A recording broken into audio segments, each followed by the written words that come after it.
बिस्मिल्लाहिर्रहमानिर्रहीम। अल्लाहु वलियुल्लज़ीना आमनू युख़रिजुहुम मिनज़्ज़ुलुमाति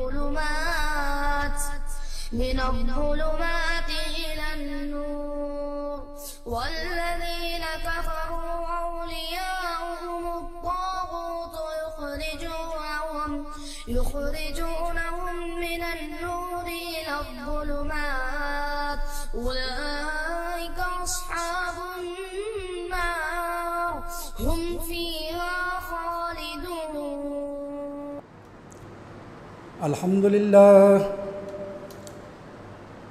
अल्हम्दुलिल्लाह नहमदुहु व नस्तईनुहु व नस्तगफिरुहु व नु'मिनु बिही व नतवक्कलु अलैहि व नऊज़ु बिल्लाहि मिन शुरूरि अंफुसिना व मिन सय्यिआति अमालिना मन यहदिहिल्लाहु फला मुज़िल्ल लहु व मन युद्लिल्हु फला हादिय लहु व नशहदु अल्ला इलाहा इल्लल्लाहु वहदहु ला शरीक लहु व नशहदु अन्न सय्यिदना व नबिय्यना व मौलाना मुहम्मदन अब्दुहु व रसूलुहु अरसलहु बिलहक्कि बशीरन व नज़ीरा। अम्मा बअदु फ़इन्न खैरल हदीसी किताबुल्लाह व खैरल हदी हदी मुहम्मदिन सल्लल्लाहु अलैहि वसल्लम व शर्रल उमूरि मुहदसातुहा व कुल्लु मुहदसतिन बिदअह व कुल्लु बिदअतिन ज़लालह व कुल्लु ज़लालतिन फिन्नार।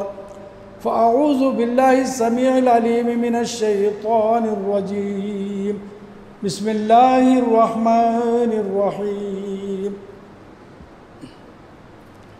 या अय्युहल्लज़ीना आमनू कुतिबा अलैकुमुस्सियामु कमा कुतिबा अलल्लज़ीना मिन क़ब्लिकुम लअल्लकुम तत्तक़ून अय्यामम मादूदात फमन कान मिनकुम मरीज़न औ अला सफ़रिन फ़इद्दतुम मिन अय्यामिन उख़र व अलल्लज़ीना युतीक़ूनहु फ़िद्यतुन तआमु मिस्कीन फमन ततव्वा खैरन फ़हुव खैरुल लहु व अन तसूमू खैरुल लकुम इन कुन्तुम तअलमून।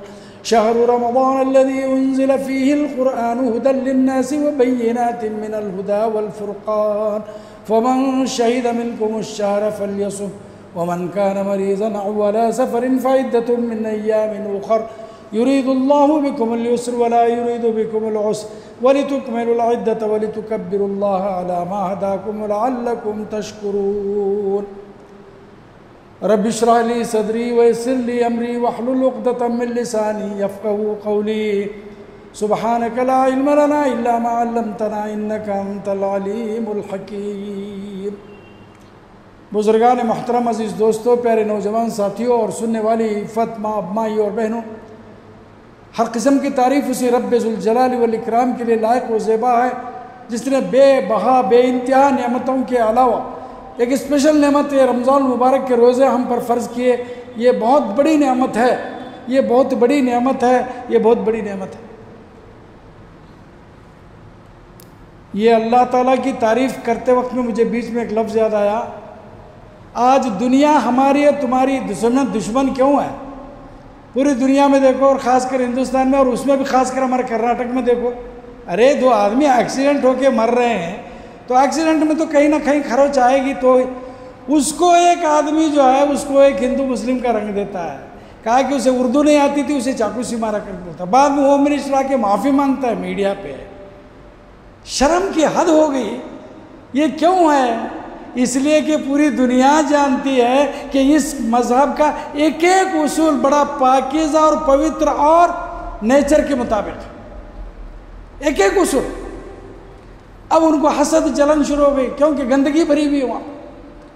क्या होता है भरतनाट्य के नाम पे, क्या होता है मंदिरों में, क्या होता है मठों में, क्या होता है, और पता नहीं क्या क्या में क्या क्या होता है। यहाँ नहीं है, यहाँ इन्नस समा वल बसर वल फुआद कुल्लु उलाइका कान अन्हु मसूला। सूरे बनी इसराइल में फरमाया कि तेरी आँख कहाँ गलती कर रही है उसका हिसाब देना होगा, तेरा हाथ, तेरा दिल, दिमाग, तमाम चीज़ें जो भी हैं उसका हिसाब किताब देना होगा। अल्लाह का करम दोस्तों, माई और बहनों, उसने हमें ये नेमत अता फरमाई। बहुत से लोग महरूम हैं इस चीज़ से, और दुख की तो बात यह है कि जिस घर में रहमत बरस रही वहाँ भी कुछ लोग महरूम, महीना आता भी चले भी जाता, पता भी नहीं चलता। अरे रोज़ा रख के देखो उसका लुत्फ़ क्या है, रोज़े का लुत्फ़ क्या है। बाज़ दफ़ा बहुत ज़्यादा तकलीफ़ होती है। अभी चंद दिन पहले की बात है, इतवार को रोज़ा शुरू, आज 5वां 6वां कुछ रोज़ा है, तो दूसरे तीसरे दिन ऐसा बैठे थे तो एकला बोला कि आज रोज़ा लगा जी, बहुत तकलीफ हुई। कहा कि यही तो रोज़ा है। रोज़ा रहकर अगर तकलीफ ना हो तो फिर रोज़ा नहीं है। वो रोज़ा है, ड्यूटी भी करना उन्हें। हमारे गांव में खेड़ा में वगैरह नट कतरने जाते लोग नसिक में, ठंडा मौसम रहता है, 12 बजे तक नट कतर करते। नट कतरने का तो मानो आपको, जुमन खोदते हैं और हरियाली को जड़ से उखाड़ को फेंकते। जो आज जेसीबी या ट्रैक्टर करता है वो काम करते हैं, कर को आते हैं, रोज़ा रह करके करते हैं, इसलिए सेहतमंद रहते। सहरी करा जाके एसी रूम में पड़ा, इफ्तारी के टाइम पे एसी रूम से बाहर आया, खाना खाया भी एसी रूम में पड़ा, बोले तो रोज़ा नहीं है वो। आपकी डे टू डे रूटीन पूरी होना, बराबर ड्यूटी करना, कॉलेज का आना जाना, या प्राइमरी स्कूल टीचर है, रोज़ा हूँ। कुछ लोग बोलते हैं ये सब मैं ना रोज़े से हूँ। मुझे ताज्जुब होता है आप रोज़े को क्यों ढाल बना ले रहे। रोज़ा एक नेमत है खुदा ताला की तरफ से। नहीं रहेगा जी, 3 मई के दिन नहीं रहेगा, तुम मांगे तो भी नहीं मिलता तुम ना। मैं आज क्या बोल आया हूँ, इस रोज़े के रूहानी और जिस्मानी क्या बरकतें वो बोलने के लिए आप पहले अल्लाह की तारीफ़ तो कर लेने दीजिए। उस मालिक का करम है कि हम गुनहगारों पर इतनी मेहरबानी कि एक मरतबा फिर रमज़ान का महीना दिया। गुज़िश्ता साल कितने के लोग थे, खुद मेरे एक समधी बहुत शरीफ मोहम्मद इस्माइल बुआ जी, 8 मार्च को उनका इंतकाल हो गया, जबकि रमज़ान की पूरी तैयारी कर रहे थे उन्होंने। हम गुनहगारों के नसीब में ये महीना है। दुआ है कि अल्लाह ताला ऐसे कई रमज़ान और उसकी बाबरकत साहतें, क़ियामुल लैल, सियामुन नहार अल्लाह ताला हमारे नसीब में फरमाए, आपके और हमारी जितने यहाँ सुन रहे उन तमाम के नसीब में फरमाए। तो बहुत बड़ी नेमत है ये रोज़ा। और लखों का रंगीत नामहदूद दरूद सलाम नाजिल हो जो जनाब मोहम्मद मुस्तफ़ा अहमद मुस्तफ़ा सल्लल्लाहु अलैहि वसल्लम पर। आपने इस रोज़े का फ़लसफ़ा बता दिया। अहादीस जो आती हैं, सही अहादीस के अंदर रोज़ा किसे कहते और रोज़ा क्या है आपने इस रोज़े का फ़लसफ़ा बता दिया। कहा कि मन लम यदा कौल, मैं जितनी हदीसें पढ़ रहा हूँ मुत्तफ़क़ अलैह, बुखारी और मुस्लिम की हदीसें हैं। मन लम यदा कौल ज़ूर वल अमल बिही फलैसा लिल्लाहि हाजतुन फ़ी अन यदा ताअमहु व शराबहु कमा क़ाल अलैहि सलातु वस्सलाम। जो कोई आदमी रोज़ा रह करके झूठ बोलना नहीं छोड़ा, गिल्ला गिबत करना नहीं छोड़ा, चुगली करना नहीं छोड़ा और बदकलामी करता रहा, तो अल्लाह ताला को उसका भूखा और प्यासा रहने से कोई लेना देना नहीं। मतलब ये भूखा प्यासा रहना है, रोज़ा नहीं है। मतलब रोज़े की हालत में इंसान को एहतियात करना चाहिए सवाल। और एक हदीस में फरमाया कि रोज़ा आँख का भी रोज़ा है, हाथ का भी रोज़ा है, पाँव का और दिलो दिमाग का भी रोज़ा है। अगर ये सब रोज़ा नहीं है तो फिर आपके भूखे प्यासे रहने का कोई मतलब नहीं है। रोज़े की हालत में लड़ाई झगड़ा अगर कोई आदमी आपसे करे बिला वजह, कोई तो भी एक ला करके होता रहता कभी कुछ ज़बरदस्ती, तो बोलना भाई माजरत चाहता हूँ, मैं रोज़े से हूँ, मैं आपके साथ लड़ाई झगड़ा नहीं कर सकता। गुस्सा आ रहा है, एक दो एक मार है या नहीं तो गाली दे, नहीं तो एक 200-500 रुपये लेकर जाग छोड़ दे। मैं लड़ाई झगड़ा नहीं कर को अपना करोड़ों करोड़ों का रोज़ा मैं बेकार नहीं करना चाहता, क्योंकि ज़िंदगी में आइंदा साल हम रद्दी करने की गारंटी नहीं है किसी को। आइंदा साल तक हमें ये महीना मिलेगा नहीं मिलेगा, इसलिए हर लम्हे की इज्जत करो, एहतराम करो, कदर करो और इस रोज़े की बरकत हासिल करो। इस महीने का और कुरान से बड़ा गहरा ताल्लुक़ है। कुरान आपको पढ़ने आता है तो दोस्तों इससे बड़ी नेमत क्या हो सकती है कि आपको सुबह में कितना सोएंगे भाई। आजकल 5:30 तक फारिग हो जाते हैं हम नमाज से, 5:30-6 बजे, उसके बाद सो रहो तो 8 बजे तक सो रहो। 8 बजे के बाद में फ्रेश होने के बाद में ड्यूटी पर लग जाने का। ड्यूटी अब 10 बजे है बोले तो कुरान मजीद पढ़ने बैठो तो 2 घंटे में आप कम से कम 2 पारे कुरान पढ़ के आराम से पढ़े तो कोई मामूली बात नहीं हो। इस महीने के अंदर कोई भी नेकी 70 गुना तक ज़्यादा बढ़ा दी जाती है। फ़ज़ाइल नहीं है मेरा मौजू। तो आइए, मैं बोल रहा था उस नबी रहमत पर लाखों करोड़ों अनगिनत लामहदूद दरूद सलाम नाजिल हो जिसने हमें रोज़े का फ़लसफ़ा और रोज़े की फजीलत पहुँचाई और बताया और ख़ुद रोज़ा रहे। बुजुर्ग और दोस्तों, आज मेरा उन्वान जैसे कि आपने यूट्यूब में देखा होगा, ऐलान किया था इस मस्जिद के ज़िम्मेदारान ने कि रोज़े के रूहानी व जिस्मानी बरकत। आइए भाई, इंसान जो हम आप हैं, ये क्या है?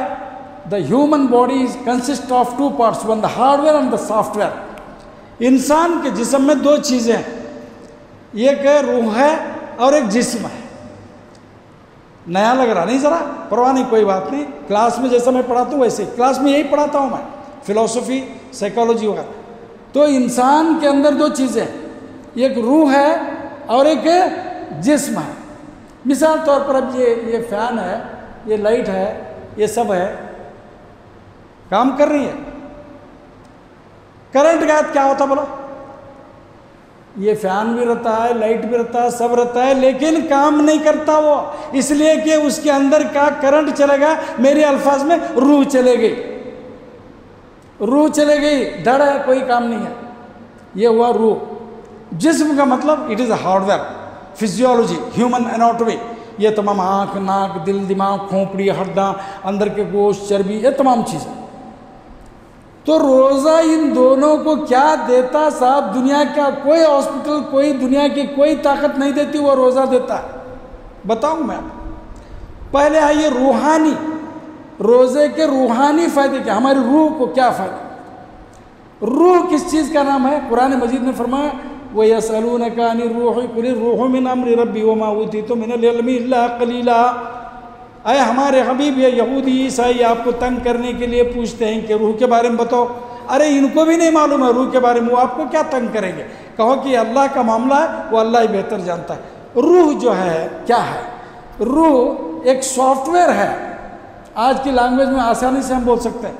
अब इलेक्ट्रिसिटी आज तक देखिए तो करंट को देखिए, कोई देखा करंट को?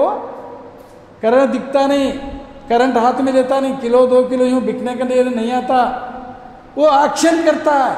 वैसे ही रूह है, मिसाल दे रहा हूँ मैं, तो बिल्कुल जो है ये रूह इंसान के अंदर की जो चीज़ है वही सब कुछ है। अब एक मिसाल बताता हूँ मैं आपको। हम और आप सोए रहते हैं घर में, बहुत गहरी नींद सोए रहते, थके रहते, बहुत अच्छी सोए रहते। ख्वाब देखता हूँ मैं कि भाई मैं मदीने में हूँ, बाबुर रहमान के पास हूँ। अचानक हमारा एक दोस्त मुख्तार मेरे क्लासमेट से मुलाकात होती है। वो पूछा, ए शेख महबूब फिर अंत वल्लाहि ताल वल्लाहि अहना फिर रमज़ान अल मुबारक, ये सब कहता है। फिर लेके जाता है, दस्तरखान बिछा है, फिर वहाँ हम बैठते हैं, सैरी करते हैं, फिर बातचीत होती है। अचानक आँख खुल जाती है तो देखता हूँ तो अरे मैं अपने घर पे ही हूँ। ये सब किसके साथ हुआ? ये सब किसके साथ हुआ? मैं जो भी बोलूँगा कुरान और हदीस के रेफरेंस के साथ, कोई किस्सा कहानी, रामायण महाभारत रामलीला नहीं। वल्लती लम तमुत फी मनामिया, अल्लाह ताला कुरान फरमाता है कि जब तुम सो जाते हो ना, तो सो जाते हो, तो आदमी जब सो जाता है तो उसकी रूह जो है सैर करते रहती है, प्रवास करती है, जहाँ मर्जी जाती है। अल्लाह ताला के हुक्म से अल्लाह ताला ला के फिर उसको तुम्हारे जिस्म में लौटाता है। इसीलिए इंसान जब सोता है तो सोने से पहले ऊँघ आती है, आदमी का जिस्म टूटता है, थकान महसूस होती है। प्रैक्टिकल सुनो, रोज़ रोज़ नहीं आती हैं बातें, अल्लाह की तौफीक से। आदमी को जब नींद आती है तो जमाएं आने लग जाती हैं, जिस्म टूटने लगता है। सुनो, बड़े बड़े शाने पंडिता भी बैठे हुए यहाँ पे, तो ये नींद आना, जमाई लेना, करना, ये सब क्या है? It is the time of departure of the soul. इंसान के जिस्म में से रूह डिटैच होने का वक्त आ गया है। और इंसान का जो ब्रेन है वो ऐसा रहता है, एक राइट ब्रेन, एक लेफ्ट ब्रेन।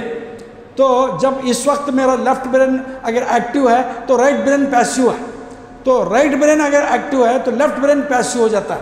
ये एक फिलोसॉफिकल स्टडी है। तो बहरहाल, तो आदमी को नींद जब आती है तो जब सो जाता है तो रूह जो है वो निकल जाती है और हमारा एक दिमाग पैसिव हो जाता है। एक दिमाग एक्टिव हो जाता है, एक पैसिव हो जाता है। तो वो ये जो मामला हुआ, हम दिन भर जो सोचे या हमारे जो कुछ भी ख्यालात थे, हम जिसमें व्यस्त थे। एक आदमी सुबह शाम तक बोर मारने वाला है, ख्वाब में भी बोरी दिखते रहता उसे। एक आदमी नोटा गिनते रहता बैंक वगैरह में, तो उसे ख्वाब में वही दिखता रहता। मतलब है कि it is the one kind of reflection of the mind. तो बहरहाल, तो रूह फिर वापस आती है तो वो घर में ही पाता है। तो वहाँ वो रूह गई थी तो यहाँ क्या था? जिस्म था और जान थी। There was a physical body and physical life, the soul was not there. जब पूरी फिर सू आ गई तो उठ के सटरेट हो जाता। जब आदमी मर जाता तो soul is not there, physical life is not there, उसकी जिस्म की जिस्मानी जान भी नहीं और रूह भी नहीं, दोनों चले जाते हैं। और फिजिकल बॉडी पड़ी रहती है, इसलिए ज़्यादा टिकती नहीं, सड़ने लग जाती है, बदबू आती है, इसलिए उसको ले जाके दफनाना पड़ता है।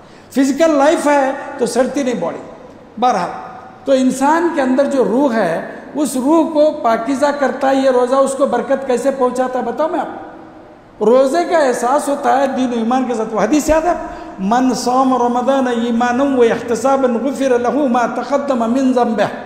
बुखारी और मुस्लिम की बात है। फरमाया हज़रत अबू हुरैरा से रिवायत है, जो आदमी अल्लाह पर ईमान रखते हुए सवाब की नीयत से रमज़ान के रोज़े रखता है, उसके पिछले गुनाह सगीरा माफ़ कर दिए जाते हैं, जितने भी साल के हों। तो क्या मतलब इसका? अल्लाह पर ईमान रख के सवाब की नीयत से वो रोज़ा रहता है, तो जब वो रोज़ा रहेगा तो आप देखिए निगाह भटकते रहती है। निगाह को क्या है, कोई खूबसूरत चेहरा आ गया या कोई ऐसी गंदी दृश्य आ गई, देखना चाहती, अचानक ख्याल आता है कि भाई मैं रोज़े से हूँ, निगाह नहीं चाहती। कुछ करना चाहता है, डंडी मारना चाहता है, या कुछ कपड़ा मापने में कम से कुछ तो करना चाहता है, ख्याल उसको आता है कि मैं रोज़े से हूँ, तो वो नहीं करता और वो बच गया। ये रूहानी तरबियत हो गई उसकी, रूहानी तरबियत हो। इतना ही नहीं, आप अपने आप को मारने के कितने कम थका रहता है इंसान दिन भर। आजकल 13-14 घंटे का रोज़ा पड़ रहा है। मेरे हिसाब से 4:45 बजे मेरी सहरी ख़त्म होती है, 6:45 बजे मैं इफ्तार करता हूँ, तो कितना हुआ, 12, 1, 2, 14 घंटे होगा। 14 घंटे भूखे और वो भी ऐसी धूप में अंदर रहने के बाद, इफ्तारी के बाद में ज़रा जम को खाना खा लिया तो इंसान एकदम नींद आती है और सोना चाहता है, लेकिन सोता नहीं। चलिए मस्जिद को जाना है, इशा की नमाज़ पढ़नी है, 8 रकात तरावी पढ़नी है, वितर पढ़नी है, दरस सुनना है, वापस आए तक 11 बज गए, फिर 4 बजे उठना है। ये जो मुजाहदा है ये किसके लिए कर रहा है? उसको क्या तो सैलरी मिल रहा है आपको? नहीं, एक ईमान है, एक भरोसा है। इससे हमारे अंदर की जो रूह है वो पाकीज़ा हो जाती है। और रमज़ान मुबारक के अंदर रूह की पाकीज़गी के और कई आप नमूने देख सकते हैं कि आप देखेंगे कोई भी आदमी कितना भी बड़ा मुजरिम हो, कितना भी बड़ा चोर हो, लपूट हो, उचक्का हो, रमज़ान के महीने के अंदर वो कम से कम नहीं करता। ये एक मिसाल काफ़ी है। एक और मिसाल, छोटे बच्चे हैं, जैसे 4-5 साल के बच्चे हैं रोज़ा रखते। हम नहीं चाहते बड़े कि भाई ये बच्चे रोज़ा न रहे इस कदर धूप में। 4 साल की बच्ची है, हम चाहते हैं कि साहब ये कुछ खा पी ले, नहीं खाए। घर में कोई भी नहीं है, सो गए हैं सब, वो जाग रही है, खेल रही है। 2-3 बार आके फ्रिज खोल के देखती है, उसके अंदर शरबत बना के रखे हैं, ठंडा पानी है, आइसक्रीम भी है, लेती नहीं, खाती नहीं साहब वो बच्ची या बच्चा, इसलिए कि उसका की रूह पाक हो गई और उसका ईमान है कि मैं रोज़े से वो खाऊंगी तो रोज़ा टूट जाएगा। क्या है? रूह की बरकत नहीं, रूहानी तरबियत रोज़ा कर रहा है। रूहानियत पर आप जाइए, खुद गौर करके देखिए। अब आइए मैं जिस्मानी बरकत क्या होती है रोज़े से? जिस्मानी बरकत, हमारी जो फिज़िकल बॉडी है, इट इज़ अ फिज़िकल, ये अनाटोमी हमारी जो है, फिजियोलॉजी जो है, हमारा स्ट्रक्चर है, इसकी कैसे तरबियत और इसकी बरकत कैसे होती है मैं आपको बताता हूँ। अब तो कम से कम तक नहीं सुना, अब ध्यान से सुनिए।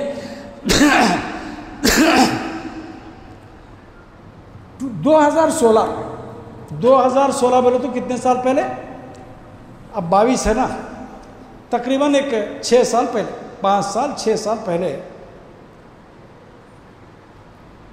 हर साल नोबेल प्राइज़ अनाउंस होता है। तो 2016 में जापान के एक बहुत बड़े साइंटिस्ट यूशिनोरी ओशोमी नामी एक साइंटिस्ट को नोबेल प्राइज़ मिला, और बहुत बड़ा नोबेल प्राइज़। नोबेल प्राइज़ का मतलब समझते हैं? दुनिया का सबसे बड़ा इनाम हो। उसके बाद ही चाहे फैसल अवार्ड, ये अवार्ड, नील अवार्ड, निशान इम्तियाज़ वगैरह सब बाद में आई है, तमाम चीज़ें। नेशनल अवार्ड हमारे पास जो है वो भारत रत्न का। 1945 में जब सेकेंड वर्ल्ड वॉर हुआ तो बेपनाह लोग मर गए। तो वो देख करके हॉलैंड का एक शख्स था, उसका नाम अल्फ्रेड नोबल, वो बहुत बड़ा इंडस्ट्रियलिस्ट था, बहुत बड़ी दौलत थी। उसने कहा कि सब लेके क्या फ़ायदा, लाखों लोगों को मैं मरे देखा, तड़प तड़प के मरते देखा, उनको इलाज नहीं मिला। एक मामूली ज़ख़म हुए तो ज़ख़म नहीं भरता था, अल्लाह अच्छा रखे उसको, एक फ्लेमिंग पेंसिलिन बनाया उन्हें, पेंसिलिन एक इंजेक्शन, उसकी वजह से जो है ये तमाम चीज़ें हुई। तो अल्फ्रेड नोबल ने एक इनाम रखा, कहा कि मेरी आस्ती पूरी भी एक ट्रस्ट को देना है या किसी बिजनेस में लगाना है, उसका जो भी फायदा आता है वो इंसानियत के लिए जो करता है किसी भी फील्ड में, मेडिसिन में, लिटरेचर में या अमन में, पीस में, किसी भी, तो करोड़ों करोड़ों करोड़ों डॉलर आता है वो हर साल उसका फ़ायदा। तो उसकी एक कमेटी है बाकायदा, तो उस कमेटी के अंदर जो है वो इनाम दिया जाता है। हमारे मुल्क हिंदुस्तान से भी लोगों को नोबेल प्राइज़ मिला है, और वो नोबेल ओरेटर्स हमारे मुल्क के कितने हैं वो सब मैं अगर बोलते बैठा तो दूसरी तरफ चली जाएगी मेरी बात। और फिर दुनिया में सबसे ज़्यादा नोबेल प्राइज़ यहूदियों को मिला, ये भी याद रख लीजिए आप। मुसलमानों को भी मिला है, प्रोफेसर अब्दुल सलाम को, डॉक्टर अब्दुल कदीर वगैरह को मिला। तो नोबेल प्राइज़ में क्या क्या देखा जाता है? नोबेल प्राइज़ में इर्रेस्पेक्ट ऑफ कास्ट एंड क्रेज, इंसानियत के लिए जो कोई फ़ायदा किया उसको दिया जाता है। तो जापान का इस साइंटिस्ट या इस योशिनोरी ओशोमी को 2016 में नोबेल प्राइज़ दिया तो खलबली पड़ गई, और बड़े बड़े दुनिया के प्रेस रिपोर्टर्स पहुंचे कि साहब आपने ऐसा क्या किया है कि आपको नोबेल प्राइज़ दिया गया। नोबेल प्राइज़ बहुत बड़ा इनाम है और उसमें लाखों करोड़ों रुपए भी मिलते हैं, सर्टिफिकेट मिलती है, दुनिया में मशहूर होता है। उसने कहा कि भाई मैं कुछ नहीं किया, मैं बचपन से सुनता था कि कैंसर हुआ मर गया, किसी को कैंसर डिटेक्ट हुआ तो आदमी मर जाता था, वो बीमारी होने से पहले, इतना डर उसका, ये कैंसर क्या भला है बोलकर उस पर मैं रिसर्च करते करते करते करते करते 30 साल मेरी ज़िंदगी के मैं लगाने के बाद में लेबोरेटरीज के अंदर इधर उधर, तो कैंसर से बचने की संभावना तलाश कर लिया। कैंसर से बचने की संभावना, कैंसर से बचने के इम्कानात एंड पॉसिबिलिटीज, मतलब आप ऐसा करें तो कैंसर से बच सकते हैं, ये मैं मालूम कर लिया। और वो चीज़ मैं पब्लिश किया तो दुनिया ने उसको क्रॉस चेक करके देखा, सही पाया, मुझे इनाम दे दिया। कहा कि क्या पेश किया आपने? कहा कि कुछ नहीं, ये कैंसर क्या है मैं उस पर रिसर्च किया। कैंसर क्या है? कुछ नहीं, हमारे जिस्म के अंदर हम जो खाते हैं वो खाने के अंदर बदनज़मी बेहतियाती की वजह से कुछ ओवर फीडिंग हो जाती है, तो वो जा कर के बॉडी के अंदर कुछ पॉकेट्स हैं, वो कुछ गोडाउन्स हैं, वहाँ जाके जमा हो जाती है वो चीज़, चर्बी की शक्ल में, कुछ गंदे मादे की शक्ल में, कुछ गलीज़ मवाद की शक्ल में जमा हो जाते हैं। और जब कभी मौका ऐसा आता है कि हमारी बॉडी को खाने के लिए कुछ नहीं मिलता, कुछ भी नहीं मिलता, तो फिर वो हमारी बॉडी जो है उसी को खाने लग जाती है। किसको? जो स्टोर किया है, जो पॉकेट्स में रखा हुआ है, वो चर्बी को या गलीज मवाद को, उसी को खाने लग जाती है। और इसको ऑटोफीडिया बोलते हैं, ऑटोफीडिया बोलते हैं मेडिकल लैंग्वेज में। तो ये खुद ब खुद फीड कर लेती रहती है। और वो जो ऑटोफीडिया के अंदर जो प्रोसेस चलता है उसमें कैंसर पैदा करने वाले सेल भी खा लेता है बॉडी, इंसान खा ले छोड़, कैंसर पैदा करने वाले सेल को भी खा छोड़ देती बॉडी। तो क्या करना है? करना कुछ नहीं है। अगर आप कैंसर से बचना चाहते हैं बोले तो एक दिन में 12 से 13 घंटे तक आप भूखे रहना, ऐसा भूखा कि एक ड्रॉप ऑफ वाटर भी आपके मुंह में नहीं जाना। 12 से 13 घंटे आप भूखे रहना, और साल में कम से कम 25 to 30 डेज करना। ऐसा करे हो, तुम्हें सर्वे करो, वैसे लोगों को कैंसर ओनली 5% मिलेगा, 95% लोगों को कैंसर उनको ऐसे लोगों को नहीं होता। अब देखिए रोज़े में क्या होता है, कुर्बान जाइए उस मोहम्मद अरबी सल्लल्लाहु अलैहि वसल्लम की तालीमात पर। आपने क्या फरमाया? रोज़े से कुरान मजीद में जो पढ़ा, वह अंतसूमु खैरुल लकुम लअल्लकुम तालमून, तुम रोज़ा रखो ये तुम्हारे लिए बेहतर है। बेहतर है कहा? रूहानी ऐसे से भी, जिस्मानी ऐसे से। रोज़े से कई बीमारियां चले जाते हैं, आप खुद ही महसूस करके देख लो। कई लोग ओवरवेट हो जाते हैं तो कम हो जाते हैं, और कई एक बीमारियां चले जाती हैं, कई एक बीमारी। मैं खुद अपने आप को हल्का फुल्का महसूस करता हूँ। और जितना ज़्यादा रोज़ा लगता है, जितना भूख लगती है, जितना तकलीफ होती है, समझ लो आपका ट्रीटमेंट हो रहा है। तकलीफ होना हुआ, मुंह सूखना, एकदम जो है आपको पेट में क्या भी नहीं रह सका, वो जुम्मन को डालना हो तो समझ लो कि रोज़ा आप पर काम कर रहा है, या यूँ समझो वो गोली आपको काम कर रही, दवा लग रही है आप औषध नाटक नोट कन्नड़ में ये होगा। तो रोज़े से तकलीफ ना हो बल्कि खुश हो। अच्छा मैं कहता हूँ सर्दियों के दिनों में रोज़े आ गए तो मेरी एक अपने हिसाब में वो रोज़े का वो लुत्फ़ नहीं है जैसा अब लुत्फ़ है। ये अप्रैल के महीने में, मई के महीने में रोज़ा होगी 14-14 घंटे का, 15-15 घंटे का रोज़ा हो और आप काम पे भी करते रहें तो वो रोज़ा है और अल्लाह ताला को बहुत प्यारा है। और इसीलिए देखो इस महीने में आप अपनी भूख और प्यास देख के दूसरों की भूख और प्यास महसूस करके उसकी खबरगिरी करें, मदद करें, भूखे को प्यासे को खाना पीना दे, गरीबों की मदद करें। शहर सब्र वल मुआसात कहा गया। तो दोस्तों रोज़े के रूहानी फ़ायदे आप जानते ही सुनते ही, जिस्मानी फ़ायदे और जिस्मानी बरकत में बताया कि रोज़ा रहने से इंसान की बॉडी पर जो पॉजिटिव असरत होते हैं उसका अंदाज़ा हम और आप नहीं जानते। कितनी इस्लाह हो जाती है हमारे मैदे की, कितनी इस्लाह हो जाती है हमारे हाथों की, जोड़ों की और हमारी चर्बी। आपको एक बात बताऊं, इंसान के अंदर चर्बी और पसीना दो ऐसी चीज़ें हैं, जिसका पसीना नहीं निकलता, जिसकी चर्बी नहीं निकलती, समझ लो वो आदमी की उम्र कम हो गई। पसीना निकलना चाहिए और चर्बी गलना चाहिए तो उसकी उम्र बढ़ गई। डॉक्टर से पूछ लीजिए आप। तो इस तरीक़ा से ये रोज़ा क्या करता है, आपका पसीना भी निकालता है और आपकी चर्बी भी गला देता है। और कुछ खाने नहीं मिला तो जो भी है देखो ऐसा एक्स्ट्रा बॉडी में वही खा लेता, जिसम खा के जिंदा रहता। ये जिस्मानी बरकत हैं और अल्लाह ताला का करम है। आज तकरीबन 6ठा रोज़ा है। दुआ कीजिए कि अल्लाह ताला ऐसे कई रमज़ान मुबारक हमें अल्लाह ताला अता फरमाए। अब हम इस रोज़े के अंदर रहें और इसके लुत्फ़ उठाएं, कुरान मजीद को पढ़ें। अल्लाह का कलाम है। कुरान का और रमज़ान का बड़ा चोली दामन का साथ है, जोड़ी है। शहरु रमज़ान अल्लज़ी उन्ज़िला फ़ीहिल कुरान हुदल लिन्नासि व बय्यिनातिन मिनल हुदा वल फ़ुरक़ान, 184 आयत नंबर सूरह बकरा की। कुरान का और सूरह बकरा का ये है, कुरान का और रमज़ान का बड़ा गहरा ताल्लुक़। क्या ताल्लुक़ है? कुरान में ऐसी बात क्या है या रमज़ान में ऐसी क्या बात है? तो आप पढ़ते रहिए और अहद कीजिए। आखिरी बात, इस वक्त जैसे कुछ हालात हमारे साथ हो रहे हैं, शुरू में मैं बोला क्या भी नहीं सोचे चुप चुप भाग छोड़ने का हमारा कौन तो अगला एक्सीडेंट हो मर रहे थे उसे मुसलमान ही मारा कर। इससे भी बदतर हालत आएंगे अगर हम आज भी तौबा करके अल्लाह की तरफ रुजू नहीं करेंगे।